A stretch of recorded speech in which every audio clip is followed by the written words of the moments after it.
Pemirsa, kita lanjut di A1,5 karena yang pasti belum tentu pasti. Bicara hak angket KPK kayaknya nggak afdol kalau nggak ada yang dari KPK ya. Kita panggil sekarang juru bicara KPK, Febri Diansyah.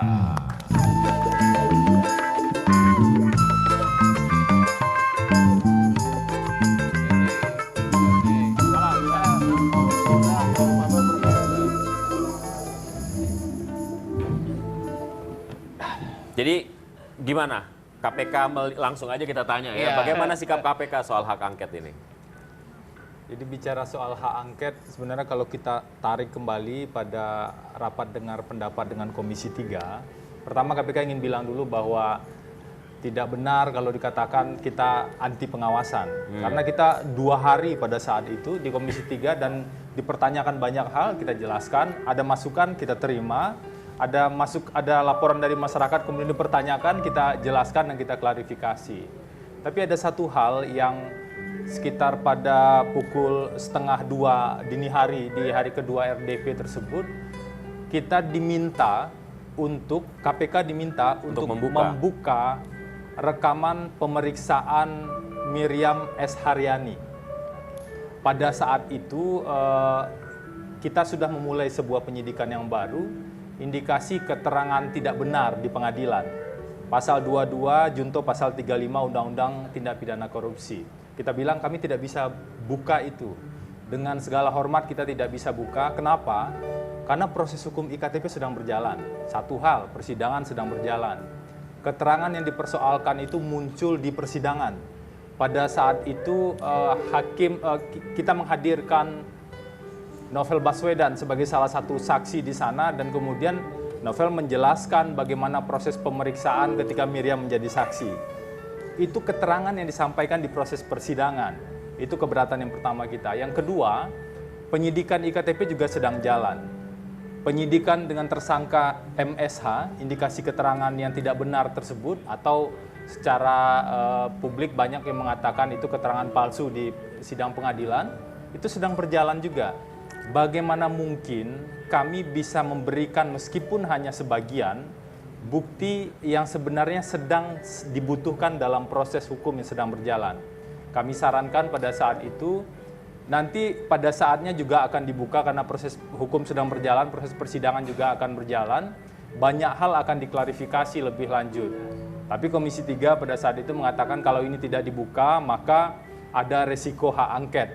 Dengan segala risiko tersebut, kami sebagai penegak hukum tentu ingin berada di jalur hukum dan kita bilang, mohon maaf, kami tidak bisa membuka itu. Itulah yang kemudian bergulir, kenapa beberapa waktu belakangan kemudian paripurna, pimpinan DPR pada saat itu, paripurna mengetok, terlepas dengan segala catatan yang masuk di publik ya, mengetok dan mengesahkan bahwa hak angket dilakukan. Kemudian dikatakan hak angket terkait dengan banyak hal. Padahal kalau ditarik lebih jauh sebenarnya hanya soal tentang kami menolak untuk membuka rekaman proses pemeriksaan Miriam S. Haryani saat itu. Jadi semata-mata itu saja? Itu yang jadi persoalan dulu waktu itu. Ke Bang Masinton, cuman itu Bang menurut KPK? Jadi yang 3 poin lagi, itu cuma ditambah-tambahkan saja? Kan tadi udah kita bahas, itu pintu masuk aja. Jadi dari sekian banyak problem di internal KPK. Dan itu kemarin gamblang ya Bung Per ya. Gamblang disampaikan pimpinan KPK ketika rapat dengan Komisi 3. Ada konflik internal antar penyidik di KPK.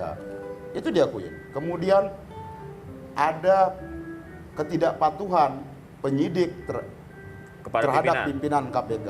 Kemudian ada pembocoran dokumen-dokumen yang masuk kategori rahasia di KPK. Sprindik bocor, dakwaan bocor dan lain-lain.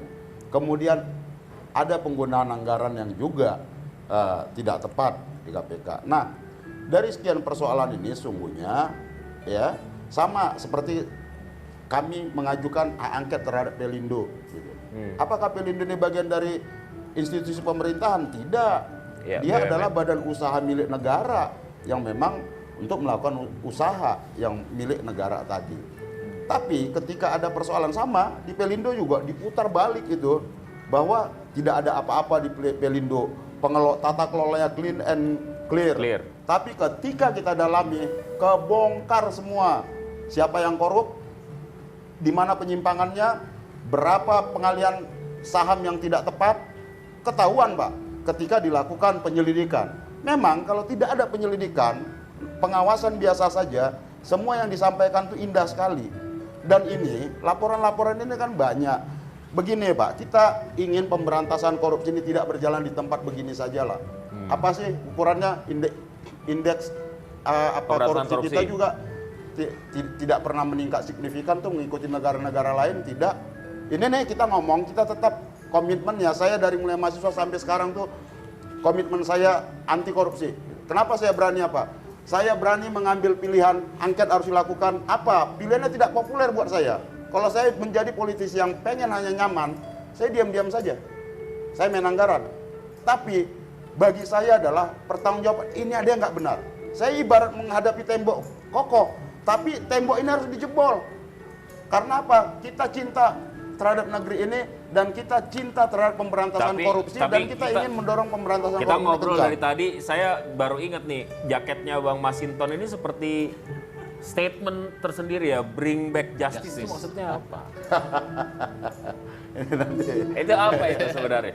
Dan banyak banget loh di Komisi Abang semuanya seperti ini. Sebenarnya apa ya, nih? Ini mengembalikan keadilan itu aja kembali.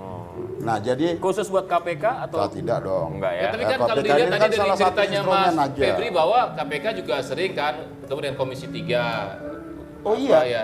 Tapi kenapa harus muncul hak angket ini gitu? Nah, ini kan kita sudah banyak mendengarkan laporan, masukan.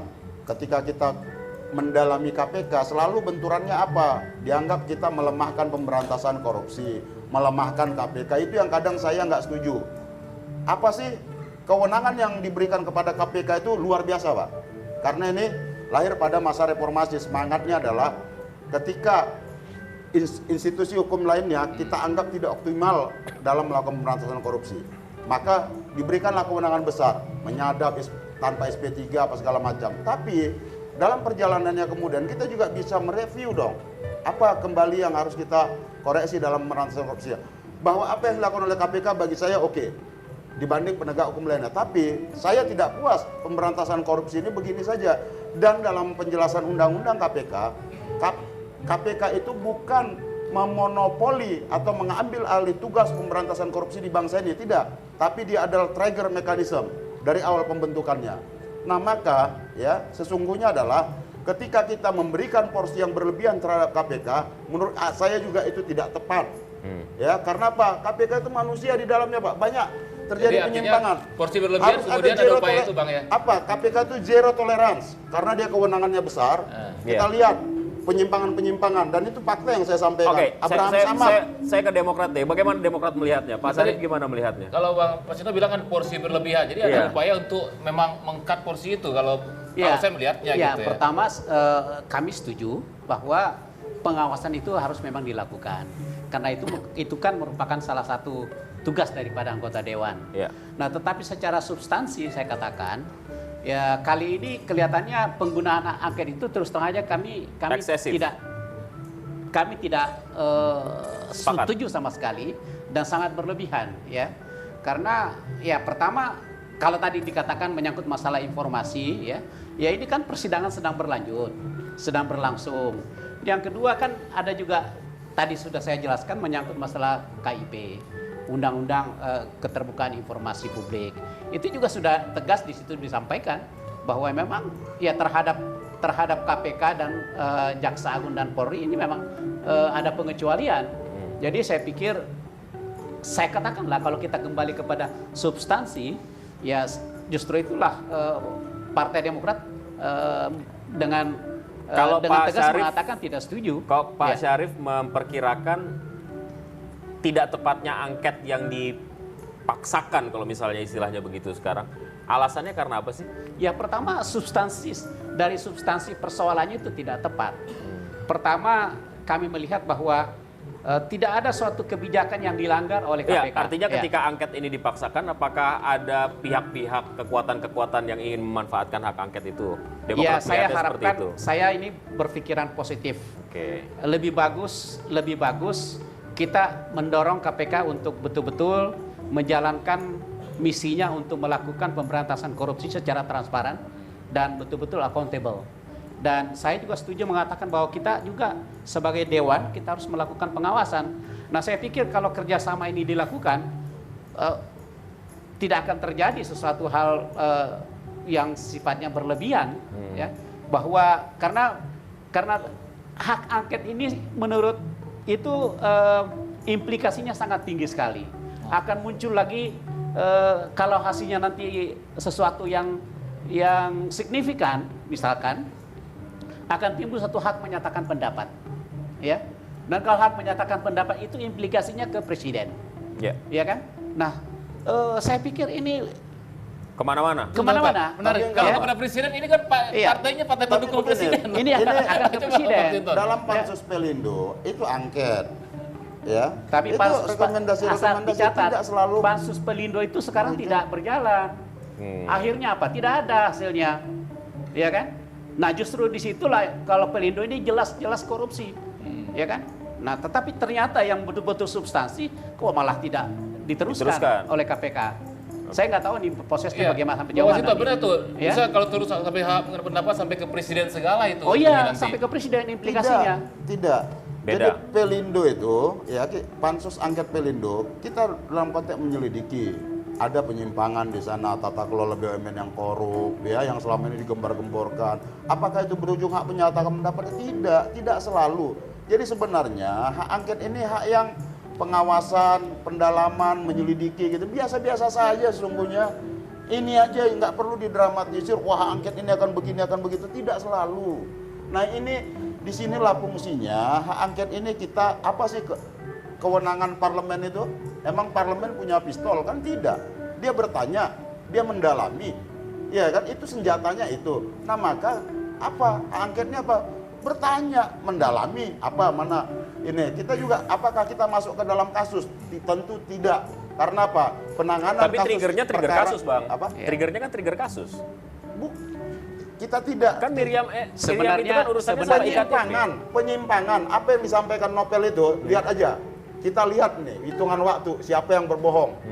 Gitu loh. Tuduhan Nopel itu dibawa persidangan dan dibawa sumpah. Dia berbohong. Bayangkan kalau penyidik itu berbohong. Nah, kira-kira Mas Febri KPK dulu nih udah menyebut berbohong. penyidik KPK, katakanlah Bang Masinton Yakin ini. saya dia bohong tuh. Dengan keyakinan. Jadi terlihat sebenarnya persoalan utamanya adalah apa yang disampaikan di persidangan. Kenapa saya bisa katakan seperti itu? Bisa saja kemudian ini pintu masuk. Kalau ini pintu masuk kemudian bisa keluar di mana saja. Jangan sampai pemahamannya seperti itu. Kita perlu ingat lagi, saya kira kita bisa sama-sama membaca Undang-Undang MD3 tersebut yang menjadi dasar kewenangan DPR untuk menggunakan hak angket. Betul bahwa hak angket adalah hak konstitusional DPR dan kita menghargai itu sepenuhnya. Tapi mari kita baca misalnya di pasal 79 dan penjelasannya. Disebutkan secara tegas di sana, penyelidikan untuk penerapan peraturan perundang-undangan, satu, dan atau kebijakan pemerintah. Jadi ada dua hal di sana, kemudian dijelaskan lebih lanjut. Sebagian orang berpikir bahwa bicara soal penerapan peraturan perundang-undangan, maka bicara tentang penerapan semua peraturan perundang-undangan sehingga seolah-olah juga masuk pada perundang-undangan pidana gitu kan. Apakah itu yang dimaksud? Ternyata kalau kita baca secara hati-hati di penjelasannya disebutkan secara rinci apa yang dimaksud di sana. Misalnya itu lebih pada kebijakan presiden, wakil presiden, kebijakan Kapolri, Jaksa Agung, dan ada satu klausul umum, lembaga pemerintah non-kementerian. Apakah KPK masuk dalam lembaga pemerintah non-kementerian? Tentu saja tidak, karena lembaga itu secara jelas Intinya diatur. Anda mau katakan bahwa penerapan hak angket kepada KPK ini tidak tepat dan salah sasaran. Kami mendapat banyak masukan setelah paripurna itu terjadi, banyak ahli kemudian menyampaikan pendapat dan segala macam, tentu saja itu kemudian kita kaji lebih lanjut. Karena itulah kami juga sampaikan apresiasi pada sejumlah fraksi yang mengatakan kami tidak mau menggunakan hak angket karena dua hal misalnya. Pertama, tidak tepat. Ternyata kalau kita baca undang-undangnya, tidak begitu tepat hak angket digunakan terhadap lembaga penegak hukum, khususnya dalam proses hukum yang sedang berjalan. Yang kedua, hak angket tidak perlu dilakukan sebenarnya karena pengawasan bisa dilakukan dengan sarana-sarana yang lain. Tadi misalnya Pak Masinton bilang soal kebocoran sprindik. Yang dibahas di RDP Komisi 3 saat itu adalah kebocoran draft sprindik di zaman ketika Abraham Samad menjadi ketua KPK beberapa tahun yang lalu. Dan itu sudah diproses, orangnya juga sudah dikembalikan dan yang lain. Kemudian tentang dakwaan. Dakwaan juga ditanyakan. Kita sampaikan bahwa 1 minggu bahkan lebih sebelumnya tidak hanya KPK yang bisa pegang dakwaan. Tetapi kita sampaikan juga pada pihak-pihak yang berkepentingan, misalnya pengadilan, kemudian kuasa hukum. Karena mereka juga harus baca. Kemudian ada masukan ke KPK, kalau begitu ke depan harus diperbaiki sistem pengelolaan informasinya. Oke, masukan itu kita terima dan kita setujui 3 dari 4 kesimpulan saat itu. Tapi ketika kesimpulan keempat tidak kita setujui karena kita tidak mau membuka rekaman pemeriksaan tersebut, maka mulailah kita tahan dulu, berarti ini masalahnya adalah kesimpulan keempat ya. Dari kesimpulan keempat nih Bang Masinton ya. Baik, ini saya jual info A1 ya, info A1,5 nih. Info A1,5 mengatakan bahwa kita harus break dulu. Nah, jangan kemana-mana, tetap di A1,5 karena yang pasti belum tentu pasti. A1,5